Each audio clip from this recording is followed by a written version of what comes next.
मैं गिरिजाशंकर पटेल। आज हम लोग देखेंगे सूचना के तृतीयक स्रोत। हम लोग इसके पहले देख चुके हैं सूचना का प्राथमिक स्रोत एवं द्वितीयक स्रोत। सूचना के तृतीयक स्रोत के अंतर्गत वे सूचना के स्रोत को पाठकों को प्राथमिक एवं द्वितीयक सूचना के स्रोतों का उपयोग करने में सहयोग प्रदान करते हैं, उन्हें हम तृतीयक स्रोत कहते हैं। यह सूचना के स्रोत प्राथमिक एवं द्वितीयक सूचना स्रोतों की सहायता के साथ साथ कुछ विशिष्ट प्रकार की सूचनाएं भी प्रदान करने में महत्वपूर्ण भूमिका अदा करते हैं। तृतीयक सूचना स्रोतों को निम्नलिखित 5 भागों में विभाजित किया गया है। तो निम्नलिखित 5 ये जो 5 हैं इनके अंतर्गत रखा गया है। इसमें सबसे पहले है गाइड टू लिटरेचर, दूसरा है डायरेक्टरी, तीसरा है ईयर बुक, चौथा है list of research in progress और 5वां है बिब्लियोग्राफी। इसमें हम सबसे पहले देखेंगे सूचना के तृतीयक सूचना के पहले पार्ट को, गाइड टू लिटरेचर, साहित्य मार्गदर्शिकाएं, जिसको हिंदी में हम साहित्य मार्गदर्शिकाएं कहते हैं। वर्तमान समय में साहित्य इतनी तेजी से प्रकाशित हो रहा है कि आज पाठक को उसकी आवश्यकता की सूचना प्राप्त करने में काफ़ी कठिनाइयों का सामना करना पड़ता है। आम पाठकों के सामने आने वाली इन समस्याओं के समाधान हेतु अनुक्रमणीकरण, सारकरण, पत्रिकाएं, ग्रंथपरक सूचियाँ, साहित्य मार्गदर्शिकाएं आदि के प्रकाशन की शुरुआत हुई। साहित्य मार्गदर्शिकाओं में किसी भी विशिष्ट विषय से संबंधित मौलिक साहित्य का विस्तृत विवरण दिया जाता है। साहित्यिक मार्गदर्शिकाओं के कुछ महत्वपूर्ण उदाहरण जैसे इसमें दिए हैं: white sources of information in the social science, ये इसके उदाहरण हैं। दूसरा है डायरेक्टरी निर्देशिका, जिसको हम हिंदी में निर्देशिका कहते हैं। निर्देशिका नाम एवं पतों की वर्णानुक्रम में व्यवस्थित सूची होती है जो विभिन्न प्रकार के पाठकों की सूचनात्मक आवश्यकताओं की पूर्ति करती है। लेकिन वर्तमान समय में निर्देशिकाओं का अर्थ व्यापक हो गया है। अब इनमें नाम एवं पते के अलावा विभिन्न गतिविधियों को शामिल किया जाता है। निर्देशिकाओं में निम्न प्रकार की सूचनाओं को सम्मिलित किया जाता है। इससे पहले व्यक्ति या संस्था का पता एवं दूरभाष नंबर, जिसको हम आज मोबाइल के जरिए या तो टेलीफोन नंबर बोल सकते हैं। स्थानीय, राष्ट्रीय, अंतर्राष्ट्रीय संस्था, संघ समिति, उद्योग, व्यापार, शासकीय विभाग इत्यादि का नाम, पता, अधिकारियों का नाम, पद, दूरभाष संख्या आदि इसके अंतर्गत वर्णित किए जाते हैं और इसमें विविध प्रकार के अध्ययन में भी इनकी सहायता मिलती है। इस तरह निर्देशिकाओं को विभिन्न वैज्ञानिकों ने अलग अलग ढंग से प्रकाशित किया है। जैसे ALA glossary of library terms के अनुसार वह व्यक्तियों अथवा संस्थाओं की व्यवस्थित रूप में संयोजन सूची है। इसमें साधारणतः वर्ण क्रमानुसार पद वर्गीकृत रूप में व्यक्तियों का पता, संबंध आदि और इस प्रकार संस्थाओं का पता, अधिकारीगण, कार्य और इस प्रकार के अन्य आंकड़े दिए रहते हैं। इसमें निर्देशिकाएं के प्रकार, इसमें एक है स्थानीय एवं सामान्य निर्देशिकाएं। वह स्थानीय, राष्ट्रीय अथवा अंतर्राष्ट्रीय व्यक्तियों और संस्थाओं का प्रकाश डालती है या क्षेत्रीय सार्वजनिक विषयों की सूची प्रस्तुत करती है। दूसरा शासकीय निर्देशिकाएं, यह शासकीय विभाग, उनके कार्य और संबंध अधिकारियों की सविवरण सूची स्थानीय एवं राष्ट्रीय दोनों प्रकार की ये करती है। संस्थागत, शिक्षा संस्था, शोध संस्थान, पुस्तकालय, संग्रहालय, अस्पताल, मुद्रणालय आदि से संबंधित निर्देशिकाएं होती है। चौथा है व्यावसायिक निर्देशिकाएं, व्यवसाय से संबंधित व्यक्ति जैसे वकील, डॉक्टर, इंजीनियर, पुस्तकालय अध्यक्ष, शिक्षक आदि के बारे में वर्णन रहता है। अगला है व्यापारिक निर्देशिका, व्यापार एवं उद्योग संघ के संबंध में विषय और वस्तुओं की सविवरण इसमें रहती है। अगला है ईयर बुक, जिसको वार्षिकी या वार्षिक पुस्तक बोलते हैं। इस प्रकार की पुस्तक साल में एक बार निकलते हैं और किसी भी क्षेत्र प्रकाशन एवं निश्चित अवधि में प्रकाशित होते हैं। इस प्रकार के प्रकाशनों में विशेष घटित घटनाओं, तथ्यों, आंकड़ों तथा विकास कार्यों आदि से संबंधित सूचना का संग्रहण होता है। विभिन्न विज्ञान एवं तकनीकी क्षेत्रों में एक वर्ष में हुए विकास कार्य की वार्षिक प्रगति समीक्षा के रूप में प्रकाशित किया जाता है। यह एक साल में जितनी भी घटनाएं हुई रहती है, राष्ट्रीय, अंतर्राष्ट्रीय या उससे संबंधित, जो उसको उसमें वर्णित किए जाते हैं।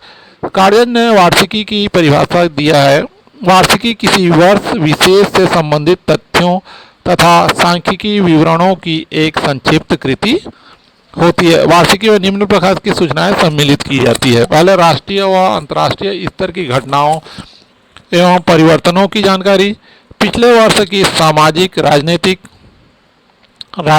एवं आर्थिक घटनाओं की जानकारी, पुस्तक, प्रमुख व्यक्तियों की जीवनियाँ, प्रमुख विजेताओं की जानकारी, प्रमुख संस्थाओं, संगठनों, जनसंख्या, उत्पादन आदि का ब्यौरा।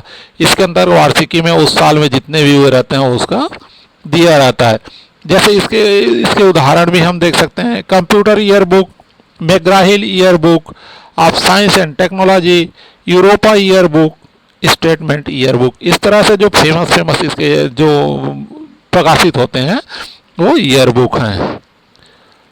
List of research in progress directory, शोध प्रगति सूची।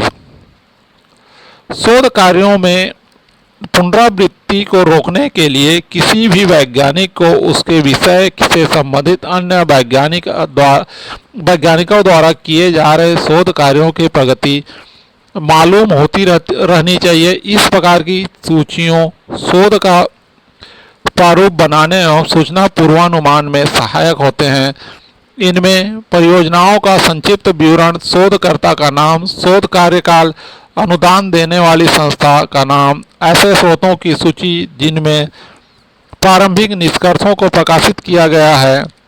शोध प्रगति सूची में निम्नलिखित प्रकार की सूचनाएं होती है। पहले इसमें शोध का विषय, दूसरा है पूर्वधारणा, तीसरा है प्रारंभिक निष्कर्ष, चौथा है शोध में प्रस्तुत सामग्री, पांचवा है शोध विधि, छठवां है शोधकर्ता का नाम एवं पता, सातवां है शोध का समय, आठवां है शोध सुपरवाइजर और नौवां है सूचना प्रदान करने वाली संस्थाएं। इस तरह इसमें इतने चीज़ों को शामिल किया गया है। इसके उदाहरण है library and information science today, current research project in CSIR laboratories new Delhi, directory of scientific research in Indian university. इस तरह इसके उदाहरण, ये सब इसमें रिसर्च क्षेत्र में रिसर्च की प्रगति का रिपोर्ट ये प्रकाशित करते रहते हैं। अगला है बिब्लियोग्राफी। ग्रंथ सूची स्वयं एक तृतीयक सूचना का स्रोत नहीं है, बल्कि वह द्वितीयक प्रकार के सूचना स्रोतों को भी अनुक्रमित करती है। उस समय तृतीयक स्रोतों के रूप में उपयोग होता है। जैसे ग्रंथ सूचियों को ग्रंथ सूची को निम्नलिखित से परिभाषित किया जाता है। ग्रंथ विज्ञान एक कला है तथा साथ ही एक विज्ञान भी है। और इवर्ट के अनुसार व्यापक अर्थ में यहाँ साहित्यिक रचनाओं से संबंधित विज्ञान है। बिब्लियोग्राफी क्या है? व्यापक अर्थ में यहाँ साहित्यिक रचनाओं से संबंधित ये विज्ञान है। इस तरह इसमें एक राष्ट्रीय होता है, राष्ट्रीय ग्रंथ सूची, एक है विषय ग्रंथ सूची, तीसरा है व्यावसायिक ग्रंथ सूची और चौथा है सार्वभौमिक ग्रंथ सूची। इसमें राष्ट्रीय ग्रंथ सूची के अंतर्गत हम उदाहरण देख सकते हैं कि ये राष्ट्रीय ग्रंथ सूची यह किसी भी राष्ट्र की सभी भाषाओं एवं विषयों में प्रकाशित ग्रंथों एवं अन्य पाठ्य सामग्रियों की सूची इसके अंतर्गत रहते हैं। किसी देश में प्रकाशित समग्र पुस्तक की सूची, किसी देश के संबंध में प्रकाशित समस्त पुस्तकों की सूची, किसी देश के समग्र नागरिकों द्वारा प्रकाशित पुस्तकों की सूची, किसी देश की समग्र नागरिक के संबंध में प्रकाशित पुस्तकों की सूची। उपयुक्त कोटि के में किसी भी प्रकार का संशोधन नहीं कर सकते। दूसरा है विषय ग्रंथ सूची। इस प्रकार की सूची में विषय से संबंधित पाठ्य सामग्री को सम्मिलित किया जाता है। अगला है व्यावसायिक ग्रंथ सूची। इस प्रकार की ग्रंथ सूची का क्षेत्र पुस्तक व्यावसायिक संघ या प्रकाशक तक सीमित होता है। यह ग्रंथ सूची किसी विशेष देश के लिए प्रायः व्यापारिक संगठनों के द्वारा प्रकाशित किया जाता है। अगला है सार्वभौमिक ग्रंथ सूची। सार्वभौमिक ग्रंथ सूची संपूर्ण प्रलेखों की सूची होती है। इस प्रकार की सूची में विश्व के समस्त देशों में प्रकाशित, किसी रूप में उपलब्ध, किसी भी भाषा में लिखित तथा किसी भी काल में विषय से संबंधित प्रलेखों को सूचीबद्ध किया जाता है। इस तरह ये तृतीयक स्रोत का भी, ये इतने प्रकार के तृतीयक स्रोत के अंतर्गत ये सब ग्रंथ आते हैं।